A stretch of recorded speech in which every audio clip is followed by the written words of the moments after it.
Good morning বন্ধুরা, HD লাইভে তোমাদের সবাইকে স্বাগত জানিয়ে আজকের ব্লগটা শুরু করছি। তো দেখো, সকালবেলায় আমি আশিবাসি সব সেরে স্নান পুজো করে তারপরে জামা কাপড় মেলতে এসেছি ওপরে। আর সকালে ছাদে আসলে বেশ মনটাও ভালো লাগে। তো দেখো, এদিকে ওগুলো মেলে এসে আমি এই যে টিফিন করতে বসেছি। তো টিফিনে পায়েস আর পরোটা নিয়ে নিয়েছি। তারপর যাবো একটু বাজারে। এই দেখো, আমি বেরিয়ে পড়েছি বাজারে যাওয়ার জন্য। তো আজকে দুপুরবেলায় ননদের বাড়িতে একটু নেমন্তন্ন আছে, সেখানে যেতে হবে, ওই জন্যেই আর কি যাওয়া বাজারে।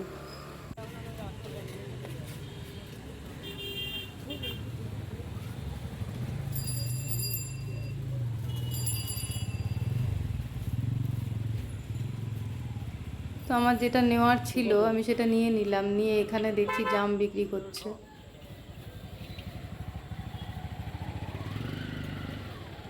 তো লোকনাথ পুজোর দিনকে আমি জাম কিনেছিলাম 500 টাকা কেজি।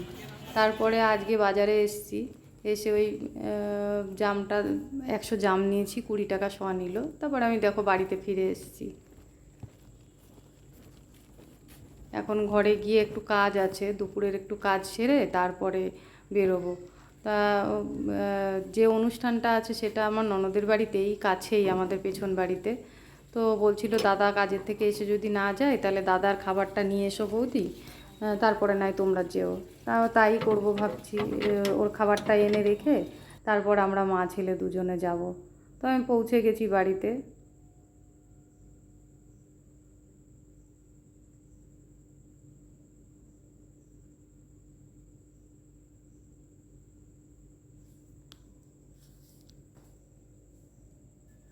তো দেখো বন্ধুরা, আমি বাড়ি চলে এসেছি বাজার থেকে। এইবারে ঘরে একটু কিছু কাজ আছে, কাজগুলো সেরে নিয়ে তারপরে আবার ওই নেমন্তন্ন বাড়ি যাওয়ার জন্য রেডি হব। আসলে নেমন্তন্নটা একটা বাচ্চার ষষ্ঠী পুজো আছে, তো সেই জন্য নেমন্তন্ন করে গেছে দুপুরবেলায় যাওয়ার জন্য, সেখানেই যাব। তো যাই হোক, দেখো বন্ধুরা, আমরা চলেও এসেছি। তো বাচ্চাটা এখন ঘুমাচ্ছে, ওকে এখনই ঘুমালো, অবশ্য ঘুমাচ্ছে, সেই জন্য শুইয়ে দিল। আর আমরা এদিকে খেতে বসে গেছি। আমরা পাতা নিয়ে সব বসে আছি এখন খাবারের অপেক্ষায়। তো যেহেতু এখানে নেমন্তন্ন ছিল, সেই কারণে আজকে আর রান্না বান্না করিনি। ফিরে আবার রাতের রান্না বান্নাও রয়েছে, রাতে আবার যা রান্না করব দেখো তোমরা। তো দেখো, আমি রাতের রান্না শুরু করে দিয়েছি। তো এইখানে আলু একটু সেদ্ধ করে কেটে রেখেছি, আর ডিমগুলো সেদ্ধ করে এইভাবে কেটে রেখে দিয়েছি। এবার একটু মশলা করে নেব।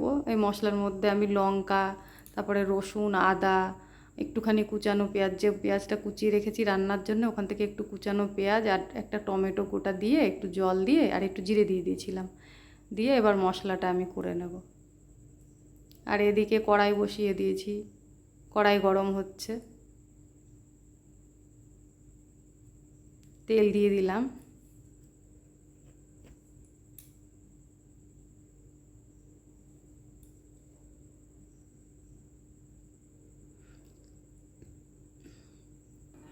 তেল আমার গরম হয়ে গেছে, এর মধ্যে আমি যে আলুটা কেটে রেখেছিলাম সেই আলুটা একটুখানি ভেজে উঠিয়ে নেব।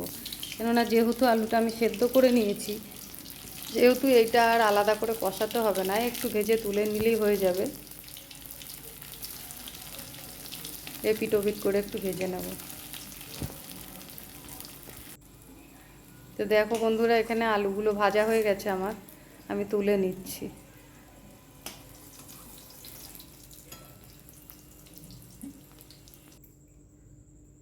এবার আমি ওই কেটে রাখা ডিমগুলো একটু নুন হলুদ দিয়ে মাখিয়ে রেখে দিয়েছিলাম, সেইগুলো ভেজে নেব।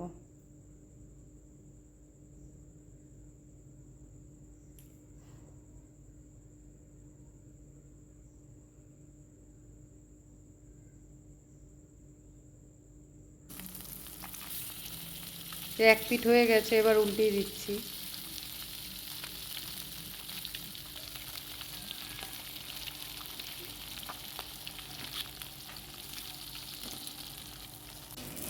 এরকম করে আমি সবগুলোই ভেজে নিলাম,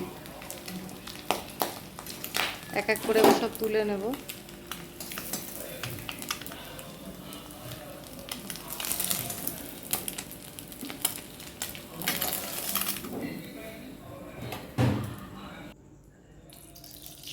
তেলটা একটু কম আছে, সেই জন্য আরেকটু দিয়ে দিলাম।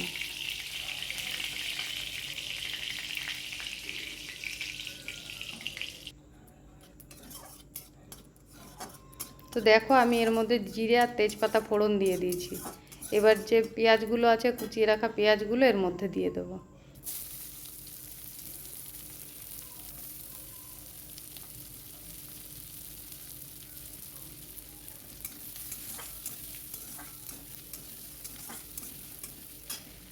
তো পেঁয়াজগুলো ভাজা হয়ে গেছে, এর মধ্যে আমি মশলাটা ঢেলে দিচ্ছি।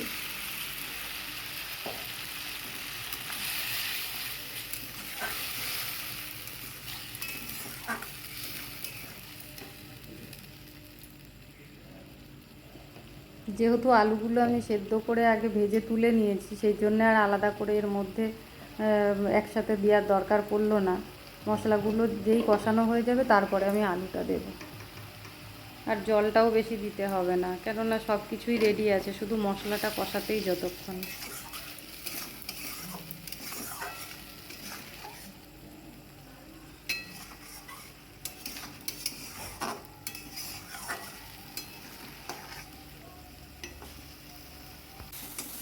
তো দেখো মশলাগুলো আমার এখানে কষা হয়ে গেছে। এবার এর মধ্যে না আলুগুলো দিয়ে দেবো। এই আলুটা দিয়ে বেশিক্ষণ না, কিছুক্ষণ একটু নাড়াচাড়া করে তারপর জলটা দেবো।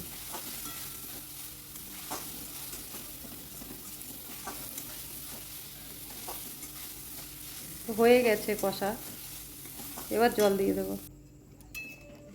দেখো বন্ধুরা আমি জল দিয়ে দিয়েছি, আর একটু মনে হচ্ছে লাগবে জল, আর একটু জল দিয়ে দিলাম, ব্যাস আর দেবো না, এইটুকুই। যেহেতু আলু টালু সব সেদ্ধ করা আছে, বেশি ফোটানোর প্রয়োজন পড়বে না। তেজপাতার কাজটা আমার হয়ে গেছে, আমি পাতাটা তুলে ফেলে দিচ্ছি। এবার ওই ভেজে রাখা ডিমগুলো এর মধ্যে দিয়ে দেবো।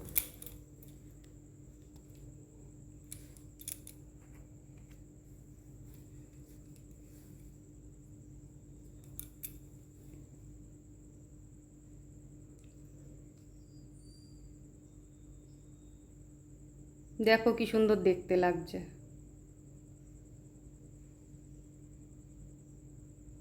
রান্নাটা আমার হয়ে গেছে, এবার এর মধ্যে একটু গরম মশলা দিয়ে দেবো।